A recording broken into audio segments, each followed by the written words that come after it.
learning tonight. We're the guinea pigs. I wish to welcome everybody on behalf of the League. I'm Mary Jane Cole, and along with Michelle and Eileen, organized this, and we thank you for coming and participating. So I just like to tell you a little bit about the League of Women Voters. We call it the League of Women Voters of Greater Peoria. So we take up a little more time. We do have a schedule of the election dates if anyone would like to see that in print. The League is a nonpartisan organization. We endorse candidates, but we do not favor any party. The League purpose is to promote political responsibility through the informed and active participation of citizens in their government. Providing this forum allows citizens to become better informed about the issues facing the community and to become better acquainted with candidates that are running for an office. So we are happy to provide this service. The League of Women Voters is not for verifying the accuracy of statements that the candidates make in this forum. The League does take positions after an in-depth. So once a position is taken, then it may appear partisan to some because they don't agree with it, but it is not partisan. And we never take a position unless it's been carefully studied and the League members have voted on it. And we never endorse candidates. The League is a membership organization, so we're only as strong as our members. We have some membership information if you would be interested in that. We would hope you might think about that and consider joining the League. It's the League of Women and Men Voters. You'll see some of our men here tonight. So we hope you'll come away from this forum with more knowledge about these candidates and their positions. Providing voter education is a major part of what the League does. You can do this, and then you can view this forum and others by going to the YouTube channel of the League of Women Voters of Greater Peoria. And for more information, you'll be able to go to IllinoisVoterGuide.org.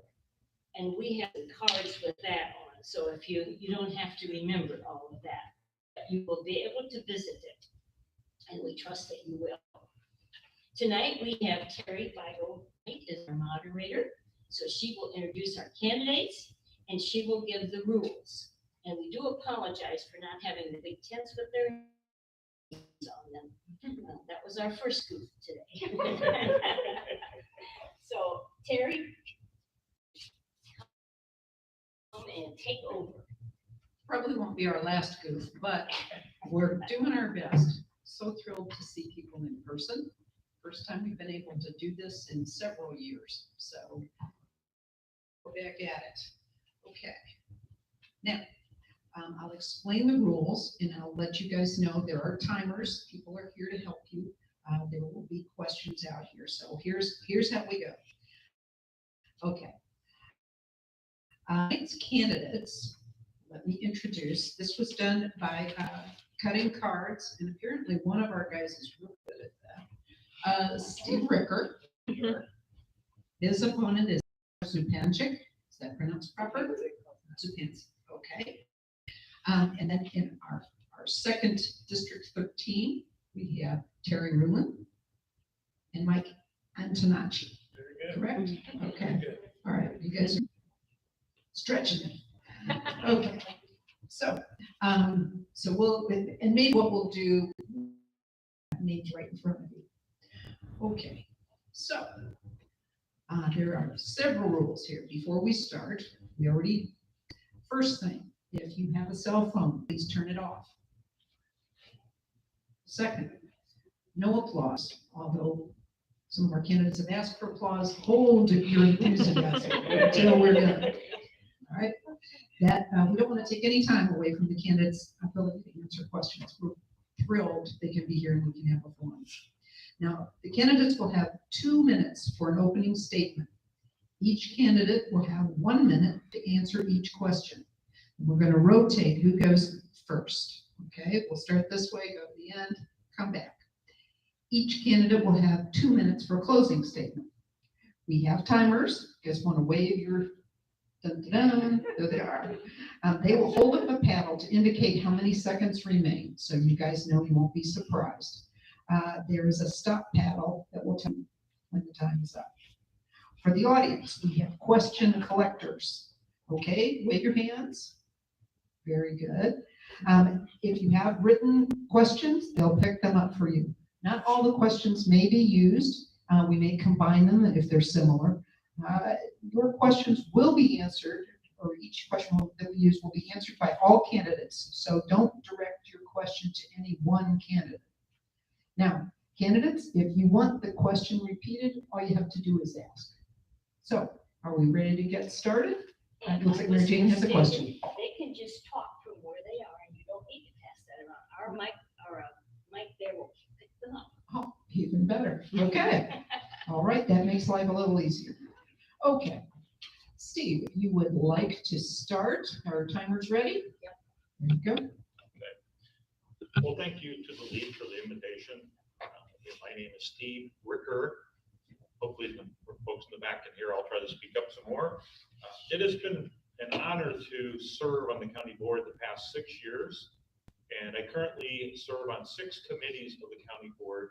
The first committee is the Ways and Means Committee, which I'm the chairperson for that one. I'm also on safety, operations, finance, budget, legislative, executive, and health committees. So a lot of words, a lot of committees, but I really appreciate that opportunity. Some of my significant accomplishments while on the board the past 6 years was the closure and sale of the county nursing home. That was a challenge. A replacement of the Willow Knolls and Allen Road intersection 3 years ago and 3 years earlier than planned. Approval of balanced budgets all 6 years I've been on, and no tax increases. Peoria County is a great place to live, play, work, and raise a family. Why do I say that? Because in my seeking another term, my focus is on public safety and economic development. The current and future residents expect a safe community. The past few years have presented challenges for the Peoria County Sheriff, State's Attorney, and our judges. The pandemic and other actions took a toll on their workforces. We do need to fill many open positions with correctional officers, deputies, and attorneys. I will work with these offices to provide the safety our community expects. Attracting and retaining businesses and workers is critical to the building of strong economic community. One focus is to provide resources for local entrepreneurs to be successful in business launches. Another focus is the expansion of a high-speed broadband throughout the entire county. I bring experience and focus to strengthen Peoria County. I ask for your vote. Okay, unlike Steve, I've not been in this type of a forum before. I was a nurse for over 42 years, and I spent a lot of time in leadership. And if you know nurses, you know it is a very service-oriented position. I did work for the state for 30 years, and as a nurse, I went out and I enforced regulation of Medicare, Medicaid funding. So you didn't always make friends, but I was, I was able to get, this is very serious, and without too much, people getting upset with me or angry. It just is what it is. I have a passion for serving others, and I cannot think of when I retired from nursing, I did, volunteer work, which is what I wanted to do. And then COVID hit and everything shut down, and including my volunteer work. So I also, I'm your neighbor. I love this community. I just moved to Dunlap in 2013, and it has just been, I said, why did we live anywhere else? I could not understand it.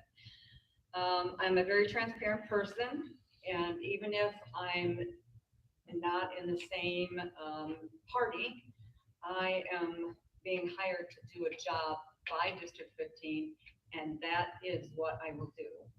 So even though it's not, no matter what I am, the people that I'm serving, they're hiring me for this job. And so that's what I would be doing. I worked with many leaders in Illinois because of my job. My job with the state of Illinois was almost the whole, north, west part. Thank you, Terry. My name is Terry Ruhland. My wife Jeannie is here today. And especially today, I'm reminded of her constant support and tolerance by the fact that today is our 42nd wedding anniversary. Congratulations. Yeah, that's a big deal. I also have two sons, Rob and Andy, and two fantastic daughter-in-laws, Keely and Jamie, and a couple of expertly spoiled granddaughters, Leah and Alice. So that's our family. I started my working life about 40 years ago at Caterpillar in the engineering department and left there to start Plum Creek Builders in 1987. I've been building homes in the area for about the last 35 years. I'm a partner locally in Molly's Pizzeria. So if you're hungry, today's Tuesday. We're not open on Tuesday. If you're hungry tomorrow, Molly's is down on Cedar Street. And coincidentally, I'm a partner in Cedar House Investments, which redeveloped that block, the old Gray Boy block down by the city park. I'm a partner in the development of Sycamore Trail subdivision just west of the high school. President of the local trustees board at the Chillicothe Sanitary District. And I've served on the board of directors at Pierce Community Center, as well as the chairman of the Pierce Foundation. I'm a member of the board of directors and a past president of the Home Builders Association of Greater Peoria. And from 2006 to 2009, I served as a senior board member and president of the Home Builders Association of Illinois. I'm asking here to vote in November to continue the trend for responsible representation set by Jim Fennell as our current county board rep. Thank you, Mike. Hello, I'm Mike Antonacci. I'm running for Peoria County Board, District 13, running as a conservative Democrat. If elected, I want to be on 3 different committees. I want to be on the Infrastructure Committee. I want to be on the Public Safety Committee. I want to be on the Health Committee. As a Democrat, I feel like I could be in a position to garner more money from Washington and Springfield for the infrastructure and broadband and that type of stuff. For the public safety, as a conservative Democrat, we will fund the Sheriff's Department 100% and then as much as we can. We've got a good working relationship with Sheriff Watkins. I think it's going to work out really good. We will fund that completely. And for the health, I would love to see this new proposal for the health department to be passed, approved, the construction, the weather, and maybe delays, but I would like to see this finished. It's going to be really something for the spring of 2024 and the summer of 2024. It should be online running. It'd be a whole health campus. It'd be more rooms. It'd have better medical equipment. The coroner's office will be there. The Office of Regional Education will be there. The Sustainability Department will be there. It's a once-in-a-lifetime chance to do. And we can do that without raising taxes. We can do that without going deep in debt. We have $15 million coming from the American Rescue Plan. This is all on place. It would be a shame if we didn't see it. I want to see it through an operational 2024. Thank you. Okay, we'll start with questions. We're working our way down. So the first question, Angel, will go to you. Okay. And then we'll circle back. What are the biggest issues currently facing Peoria County, and how would you resolve those issues? One of the biggest issues I see is number 1, safety. And I believe that I know they have put things in place for some of the schools.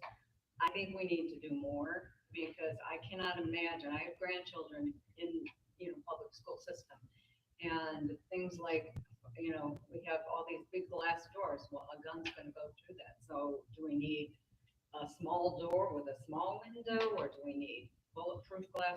Things like that these are our children, they're our future.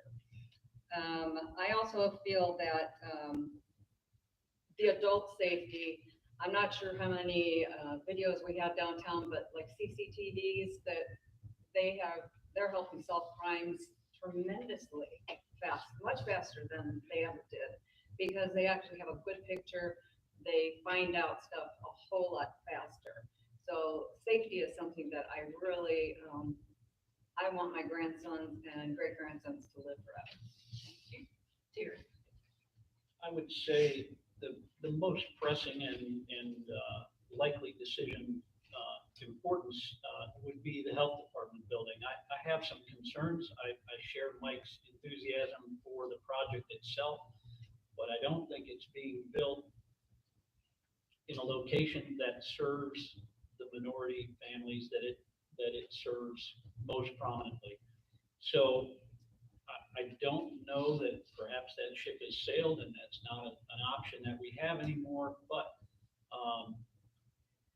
in the history of the county board, having built the nursing home, the health department is an opportunity for some great things, but also some similar mistakes. It's budgeted around 15 million. I personally don't see that as a feasible number.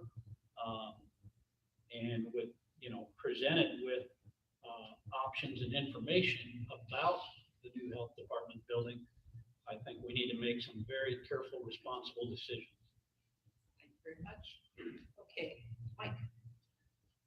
And I think we do need to make careful, responsible decisions on that. We have an opportunity to get some money from the federal government, and I think the board works well together. And I want to continue that atmosphere. I want to work across the party lines. We can do that. I think we have a responsibility to find out if rural Mossville, rural Rome, and rural Chillicothe, north all the way up to the county line, have rapid speed broadband too. That's part of our responsibility with the money that's being allocated to us. But I do share some of your concerns with the health building, but that can be worked out. I'm impressed with the board, like they seem to work well together. And I think that would go. I really do. There's always adjustments. There was a survey made about the location of it. They found out that the same location would be the best to serve the people that use it the most down there. So I'm all for that, but I do think we can study it and work it out together as a board. Steve. I'll go back to my opening comments, and the focus is safety. That's number one, to get people to stay here, come here, be residents. We need a safe community. And so I would continue funding the sheriff's department, make sure we have proper funding, proper support. Also, the state's attorney's office, we have been down attorneys. We cannot find attorneys. We need them to help manage. The judges need help and resources of people. So supporting safety is number one. Economic development is number two. We need to grow the economy. Small businesses, helping small businesses get up, get started, hire people. Broadband is a key element of that. I've been on the broadband task force for the past several months to learn how to expand broadband, use the $65 billion the federal government's allocated to put broadband into our county. Very good. Okay, our second question, we'll start with Terry. What are your top priorities in your district? How will you use your power in office to accomplish these? I would probably defer the point of power. I think this is representation. I don't think I'm going to be in a position of power at all. I'm going to be in a position to speak and have my voice heard.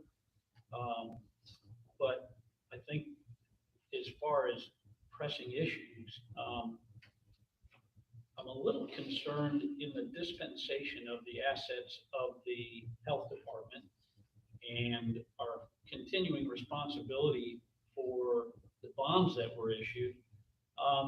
It would appear that there's an opportunity to pay those bonds quicker than, now they did do a great job of renegotiating those bonds, but they plan to do the same thing in about 10 years.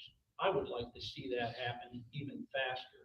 This is a really difficult situation. The county board has made the best of it, but to the benefit of the taxpayers, it's best we get that Band-Aid ripped off as quick as possible. Mike. When I hear health department, I hear public safety a lot. And I would included both of those amounts in the state. And the health department, whether it's a 10-year, 30-year, whatever the bonds are, that can be worked out. That's a chance of a lifetime. We need to get on that pretty well and ride that. Public safety, I mentioned earlier, I would like to see more of deputies coming out and making more routes to District 13. That can always be a factor. And I do think we should supply them as much as possible with the sheriff's department. And there's going to be a lot of needs for that.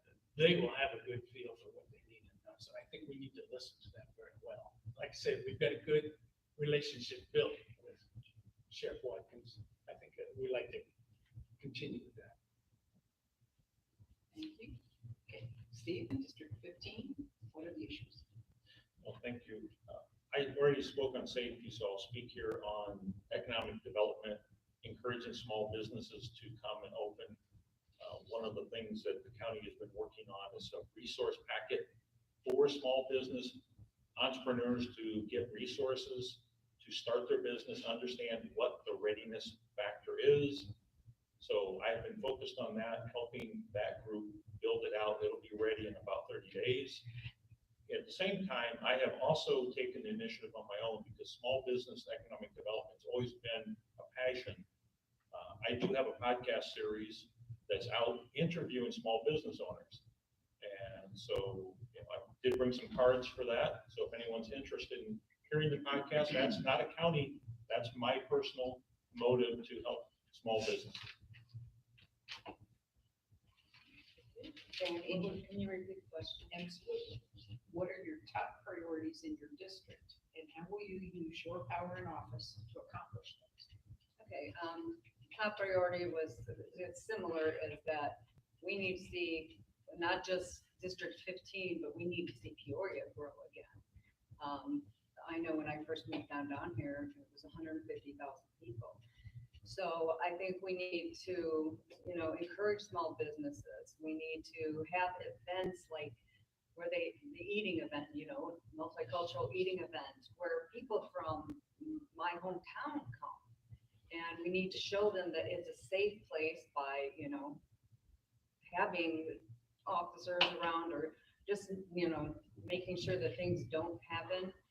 We're not hitting the newspapers because of all the bad things. And so that people will want to come. They'll want to come down here and say, yes, this area is beautiful. I want to live here. They've got businesses galore. I have opportunities to start my own business. I have opportunities to, be a part of a community that cares. Okay. Question 3, I'll start with Mike. What are your budget priorities regarding economic development? That's for the whole county. Well, I have to defer on some of that to the Peoria. I'm still, we moved up here to this area 3 years ago. And when we looked around, we looked at 124 different homes, believe it or not. But we settled in this area because we really like the Chillicothe, Rome area. And so economic development for this is not what it is in Peoria. So I would probably defer to Steve on many of those type of things, but it's a must. And you also have to have a good atmosphere, a good neighborhood, places that will attract people. And Chillicothe does. And they've got the Pier Center, they've got a wonderful park district, they've got so many things going forward. They've got the Lions Club, they've got the Rotary Club, they've got the Optimist Club. And those are the type of things we need to get involved in and promote for this district. And then, of course, the broadband for all of the rural areas in District 13 as well. Okay, Steve? So from a budget standpoint, I will speak on economic development and broadband. So the county received $35 million for ARPA, American Rescue Plan funds, a year ago, actually 2021. And we held back 2.5 million of that for broadband development. And I was a big advocate to do that. The federal government, and in their infrastructure bill released a year ago, released $65 billion for broadband.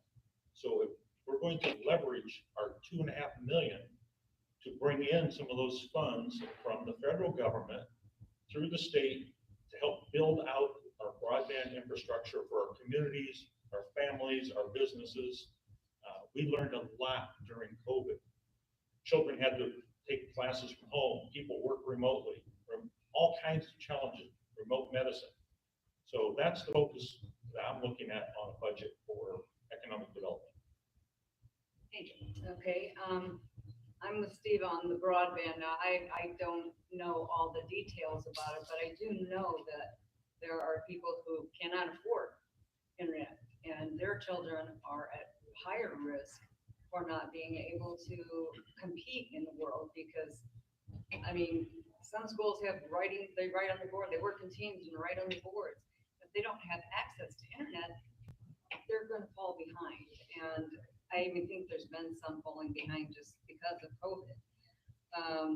I also think that some of the decisions that making partners with business leaders and have them help sponsor nonprofit organizations or partner up with a new business, that a new business owner who, you know, they have a mentor, they have somebody that can say, okay, you know, as well as us, that this may take a while, there's, you know, the ins and outs of small business. Sure. I'm maybe a little different than most on this subject in that I don't believe that government is a sustainable job creator. I don't think they should loan money directly to businesses. And I do believe that's part of the reason that the county's budget for economic development is relatively a small part of the overall budget. What I do believe they should do, and I think Peoria County has begun to understand this, in that they create a blank canvas. They make a place where businesses want to be, places that have low taxes, that they have a good quality of life for employees to want to relocate here. Something that's conducive to businesses, and broadband internet support is part of that. Clean water is part of that. There's a million things that we need to do as a county, and it comes down to basic operation of our fundamental things, good roads, bridges that'll hold up a truck. We have a lot of things going on in Peoria County. Sorry. Thank you very much. Mike? I thought I went first, or not? Oh, you're right. Okay, I told you that wouldn't be the last one. Okay, question number 4. How do you anticipate collaborating with other entities within Peoria County government? I believe Steve goes first this time. Collaborating with other entities in Peoria County government? Question. It says within Peoria County government. Okay. So again, there's several organizations within Peoria County government. City, county, health departments, one of those organizations. We have also the Veterans Affairs Commission is another one that we have. The Election Commission is another. So I'll speak on the Election Commission. So Election Commission reports to Ways and Means, and the Election Commission has been doing a really good job at making sure our elections have integrity and in place. The new director, Elizabeth Gannon, she has met with several people recently on what else do we need to do to clean up voter rolls, to make sure we have all the things in place with mail-in ballots and remote or early voting, and making sure that we have that covered. So again, I'll say that's an example of working closely with that affects all of our voters. Angel, the getting the judges the electoral judges out there, finding people that want to do that, seems to be a big issue when they're advertising on Facebook. If you're interested, to go ahead and do that. So we need to somehow reach to our leaders of some of the organizations that he mentioned and have them, promote, voting. It's your right. It's your, a lot of us, it's your right, it's your responsibility, your duty, but not everybody feels that way.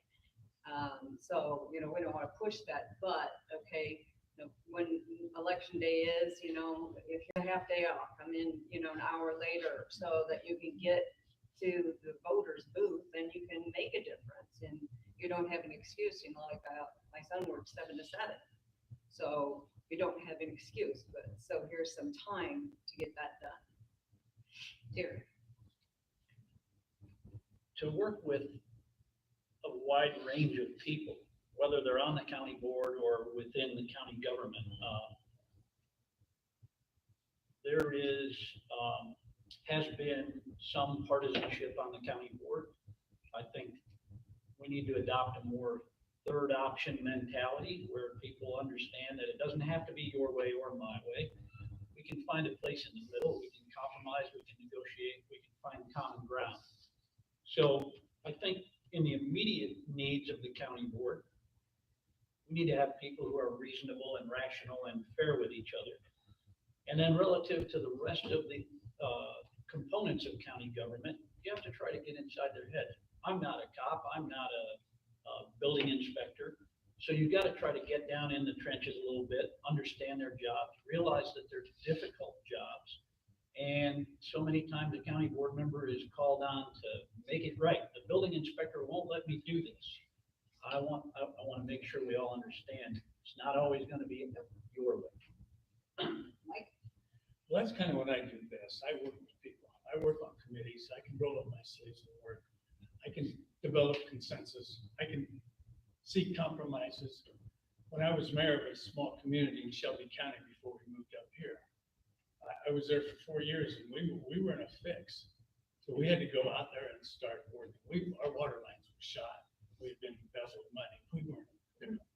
We went to USDA, Washington, D.C. to find out the parameters of what the rural water grants were going to be this year. And then it worked down to the state, and then we had to do applications. But we got $1.8 million for water grants and our sewer. We didn't spend a penny on that. And it took a lot of work. It took 4 years to do that.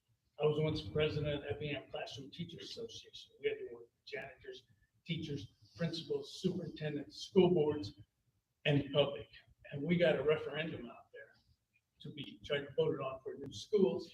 And we also got a contract signed for the certified teachers and the non-certified teachers. They took a lot of consensus, and that's what I'd like to be, a consensus builder as we come here up here in Peoria County, District 13. Okay. Question number 5. We'll start with Angel, I believe, this time. How do you anticipate interacting with citizens, their concerns within your district? I'm a very people person. As a nurse, you really have to be. When I go places, people are drawn. I don't want to say that they're drawn to me, but I will hear stories of that. It's just like, okay, I think you need to see somebody, you know, that kind of thing. However, I can't really think of people that I don't get along with. You know, just having conversations with people at my garage sale, and they were taking my signs to put them up. So I just feel that communication, if you know how to communicate well with people, you're going to be successful in anything that you try. This job included, and I can get along with him. My opponent, I go along with him. So. But yeah, it's communication is key when you're doing too. Interacting with voters is not much different, I think, than interacting with my clients on a daily basis. My clients have my phone number, my email, any way they can find to get a hold of me. I'm there for them all day, every day. And learning the county government and the systems that are already in place, I think when you get a call from a constituent in this district, you should have the answer. Where do I go? Who do I call? How do I fix this problem? You should have that kind of an understanding of what's going on and how the process works for people. Chances are their problem is not the first time somebody's gone through it. I would take any phone call, anytime, any email, and the county made sure of that.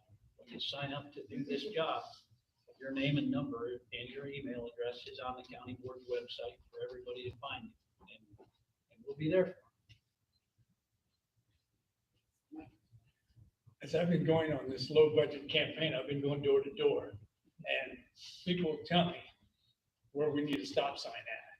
They'll tell me in Mossville that that truck is going up this road and it's too heavy to load, and what can I do about it? You know, and I'll pass out flyers, and I've got my phone number on that. I tell all of them, you call me, I'm here for you, that's what I want to do. And if I don't know the answer, I'll find somebody that can give me the answer. And that's whenever you're working with people, you have to be like that. You have to be approachable, you have to be accessible. And I feel I am, and I purposely put my phone number on everything when people question that, but you have to do that. And I want to do that. That's one of my things I say. I can help you on a one-on-one basis a lot easier than I can as an entire council. So. I'm always responsive. In my 6 years with the county board, I respond to every phone call, every email, I follow up. I learned that, I think, really from being on the Dunlap School Board. When you're on the school board, every parent wants an answer yesterday, not tomorrow. So with that, I want to give one quick example. Earlier this year, there was an investor planning to buy the Prairie Vista apartment complex in District 15. It was an out-of-state investor looking to buy it as an affordable housing property and asked to have tax waivers to waive the $670,000 a year property tax of that 303 unit property paid to the school, to the county, to Medina Township. We stepped up, myself and Dennis Sear partnered together, councilman for District 5, and we got that stopped through the right processes to protect our citizens and protect the taxes from being transferred to citizens. Question number 6, I believe we're on. Okay, sure. And you are up next, I think. No, No idea. no. Terry. Okay, very good. As we get farther out, I get more confused. Okay, this question. The Peoria County Board has approved a number of Airbnbs, especially along the Illinois River north of Peoria. What restrictions do you think are appropriate for these properties? That one hits a little close to home. I have a close friend and business acquaintance that was involved in a house next door becoming an Airbnb. And there was little consideration for appropriate parking, for a limit of the number of people who could be there.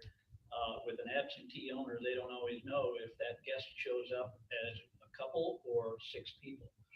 And when you have large events like the baseball tournament we have here each spring and the summer camp out at Three Sisters Park, it does invite sometimes noisy neighbors, large groups, and I think a reasonable amount of oversight.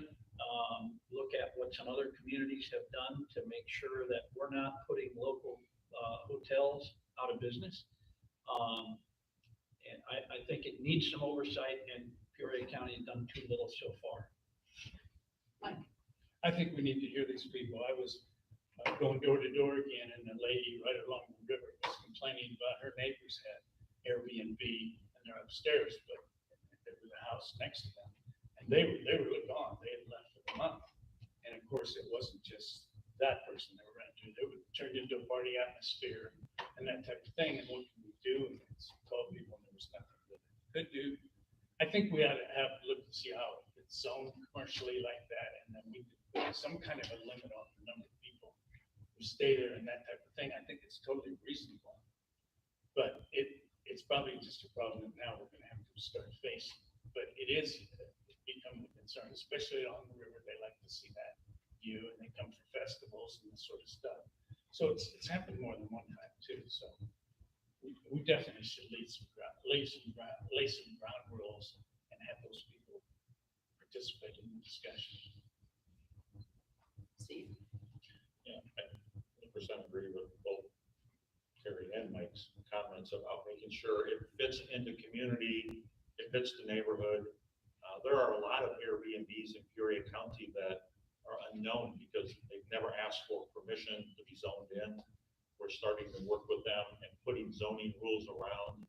So the neighborhood or the Airbnb property fits the neighborhood, and it's a learning journey. We don't want to restrict business, but at the same time, we don't want to impact the neighbors and the communities that are housing or around where the Airbnb is. So it's a journey. We don't have the good final answer, but as a board, I think we will get there very soon.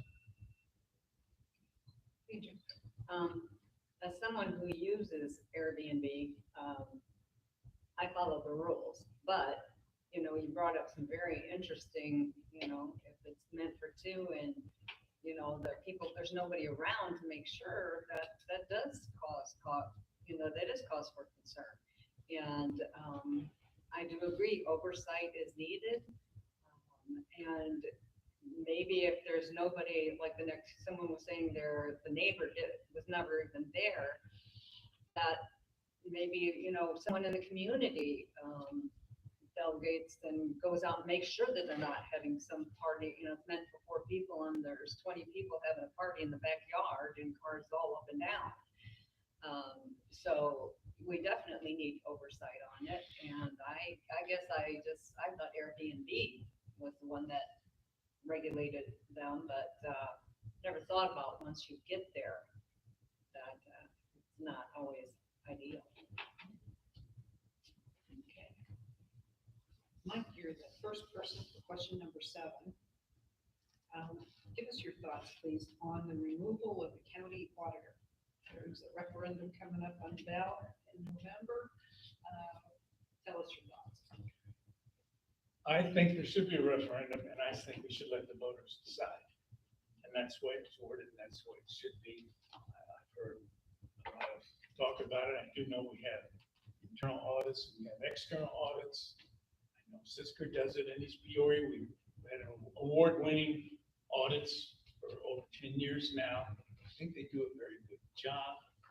I think Scott does a very good job as our administrator. But it's up to the people to decide. But here's one place where you could actually save money on a referendum instead of spending it. So I think that needs to be taken into consideration. But let the voters decide. That's the way we should do a lot of things. Let the voters decide when possible. Right. Steve. So the role of the county auditor has changed over the past 50 years. The county auditor 50 years ago was responsible for all of finance, all of budget, all of the accounting of the county. And that was back when there's a lot of manual processes, filling in timesheets, you know, the ledgers, and there was a need to have some controls around that. Over time, the county, as all other counties, have implemented software and technology to issue purchase orders, track expenses. We have a transparency portal. It's very clear of every expense and how it's charged and managed. So, and we've also put a CFO in place. So the CFO now manages with a full professional staff, the accounting, the finance, the budget, the planning. So it's changed. So at this point, I do put it out there for the voters to make that decision. But I do recommend removal. I will put that out there as that position, that office is not necessary any longer. Angel. I was not aware that the auditor did not do what the CFO does. So you know, someone that audits, my son is a CPA and auditing stuff is something that, you know, a lot of businesses need to have done. But if we have someone else that does it, someone else that, you know, and I'm sure, you know, I never for a minute doubted we had all the technology and, you know, people to input and output information. I do agree that it's something that we'll let the voters decide, but I think they need to know I don't know if there's a place that they can go to learn what the auditor does, and as opposed to what the CFO does, because right now I'm not even sure what he does or she. Terry. I think the auditor's office has become become outdated by technology. We have an incredible ability for oversight of financial decisions. Every invoice, every check is available to see from the county's website. The county board is doing the right thing in its effort to get this referendum on the ballot. It has also made the effort to find the people in the auditor's office other jobs in the county. That's important to know that those people aren't just being put on the street so that we can save a buck, and that's not happening. So I personally am in favor. I would support that referendum, and I hope that people realize that the county is just ready to move to a new level of technology, and I have utmost confidence that the financial reporting, both in-house and by our outside auditors, is as thorough, if not more thorough, than we've ever had in the past. Okay, I believe this is our last question. Anybody? And then we'll have closing statements. Okay. The 8th question starts with you, Steve. A study is underway to explore wind turbines in western Peoria County. Currently, there are no turbines in the county. The board will need to approve any future turbines, and would you approve doing so? Good question. So as part of renewable energy, wind turbines are one source. Solar panels and arrays and solar farms are another source. The county board has a process and a policy in place today for solar farms. The requirements of bonding, what you need to do to comply and put in and not be invasive to your neighbors. We also have developed a very similar process for wind turbines. We have not had an application yet because up until now, Peoria County really wasn't a desirable place from a wind study for turbines. Now with the new, more efficient turbines, it is an opportunity. So from that standpoint, if they follow the right guidelines and meet the right policies that we have already put in place, I would be in support of it. I always thought wind turbines were a wonderful idea, and I still do, but I do feel they're more of a country. I mean, unless they have little ones for, residential. I do like solar technology. I've been bugging my husband to, let's get, some solar panels. We've been together 43 years, and since solar panels, I mean, it's like, come on, let's get with this, but I've lost so far. So I do think that we need to have renewable sources of energy, be it wind turbines or be it solar. I think we need to look for alternatives.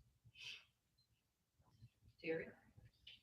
I think it's fairly obvious energy prices currently for electrical and gas dictate that we shift as rapidly as we can to renewable sources.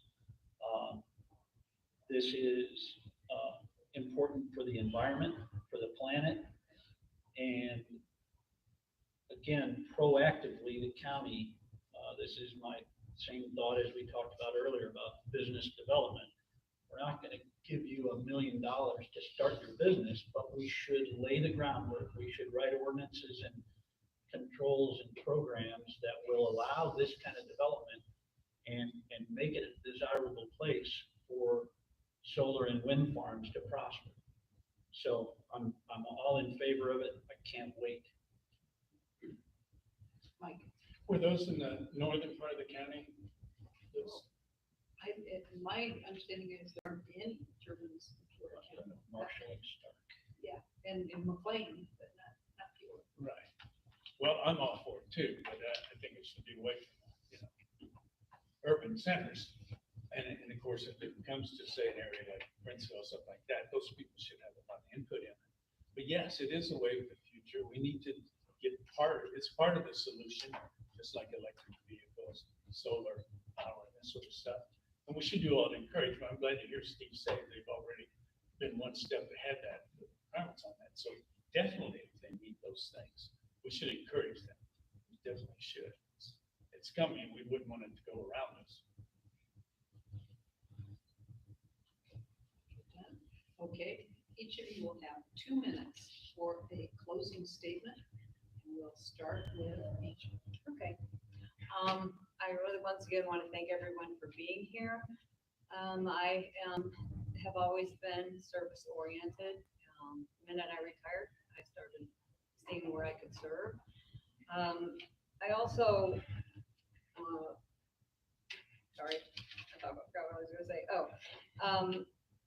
You know, I'm for environmental procedures to get our environment back in shape, safety, health issues, all that. It all matters because there are people in our county that don't have health care. There are people that don't have their kids get their meals at school. They get breakfast and lunch at school, and then there may not be anything. So on a weekend, you know, we need to help identify that stuff. I feel I'm here because I would represent District 15 well. As I stated earlier, whether I'm a Republican or a Democrat or conservative or wherever, my job is to represent who puts me in office. And when I was president of the union, I've been a union member since I started working for the state. And when I was president of the union, that's what I did. You know, I would go to the work management, meetings, and I would defend what the nurses wanted defended. As a community, we need to definitely find ways to improve how we go about bringing people to our area. We have a wonderful area. I grew up in a small town and there was not much to do. And here, my kids are able to go to plays.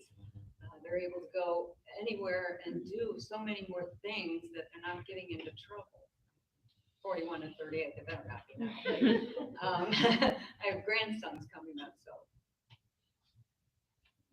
Dear. I've been involved in a lot of things over the years, a lot of businesses, some my own, some with partners. I've been involved with the county board, from committees on septic systems to zoning inspections, and I've had a lot of people who, in that process, who have mentored me, I guess is the best way to say it, to what I would consider a poor man's master's degree. That gives me an urge to pay my tuition. I've learned a lot from a lot of people. I first gave consideration to running for county board when Jim Fennell asked. He decided after about 10 years, I think, it was a long time, that is to pay my way and give something back to the community. Jim has represented us. He's currently a vice chairman as well as all his committee appointments, but shown common sense, reasonableness, a steady hand, and fiscal responsibility. I would do my best to extend those same traits if I, again, could ask for your vote in November. Thanks to the League of Women Voters for having us here. Again, I really do appreciate being here. And if you, I left a pad over there. If you're interested in a yard sign, just put your name and address and I'll get one put up, and I promise to take it down right after the election. Mike? Well, I want to thank the League of Women Voters for having this, inviting me here. My name is Mike Antonacci again, if you don't know how to pronounce that, but a lot of people do. My motto is I'm going to roll up my sleeves and go to work if elected. And that's always been my motto. Just coaching in life. And that's what I want to do here. And I want to work to govern. I don't care about parties so much at the local level. When I was mayor in the small town of Shelby County, we didn't have any labels. We didn't run, neither did the trustees. They do here, I understand it, but really, we're all in the same boat together. You hardly need to have Democrat, Republican labels, but we do, but we can work across the aisle. And that's what I do. I can work with people, I can develop a consensus, I can accomplish compromise. I can see how we can all best work this thing out. And that's what I want to do. If you've ever been to board meetings on Tuesday nights, second Tuesday, I was just amazed when I first started how they could go boom, boom, boom, like clockwork on that agenda. And they're out of there by 7 o'clock. And I go, how do they do it? Well, all the work's done in the committees on Monday and Tuesday afternoons. That's where the work's done. And that's where the proposals are, the counter proposals and the budget and the give and the take and the consensus bill. And I'm a retired school teacher. I taught for 34 years and retired. I can do that. I can be there on Monday, Tuesday afternoons. I can get the job done. I can roll my sleeve and I can reach across the aisle. My opponent builds homes and he does a nice job, but he may have a conflict on Monday, Tuesday afternoon, be in 2 places at one time. Well, I won't have that conflict, and I will work hard for you. And I'll be responsible. I want to know what your concerns are, and I'll bring experience in the job with me at the same time. So, November 8th. All right, I get to wrap this up. All right. Well, thank you again to the League of Women Voters for putting this together. I'm all about informing people, making sure. And where I begin to recap focuses on safety and economic development. So those are the 2 big things. Not that I'm not focusing on all the other things because I've got great in-depth knowledge on those. The other item I did not get to speak about earlier, and I'd like to highlight a little bit, is I'm a numbers person. And I think anyone on the board would know that when I get the budget book that's 400 some pages long, I read every page and every number. So if anyone wants to know where the county's budgeting, so I pay attention. I'm also a taxpayer. I know the value of providing cost-effective service and meeting your expectations. The last thing is many people have asked, what inspired you and motivated you to work in a public role? You've got a full-time day job, you're busy, you're volunteering for other things. It's really simple. I grew up on a farm, a dairy farm in Bureau County, Illinois, which for those who know Princeton and further north. So it's not far from here. We still have the farm. I'm still involved in it. But I learned at a young age, I'm the recipient of public education, public schools, public safety. So I've learned to give back, pay forward to future generations. That's really what it is for me, is I want to do my part to give back, pay back. And I thank you for putting your trust in me for the last 6 years. And I ask for your vote again for 4 more years. Thank you. First, thank you to all of our candidates for participating in the forum this week, this evening. We want to provide good information to the voters. We are so thankful that you're here. I'd like to thank our voters for coming, especially on their anniversaries.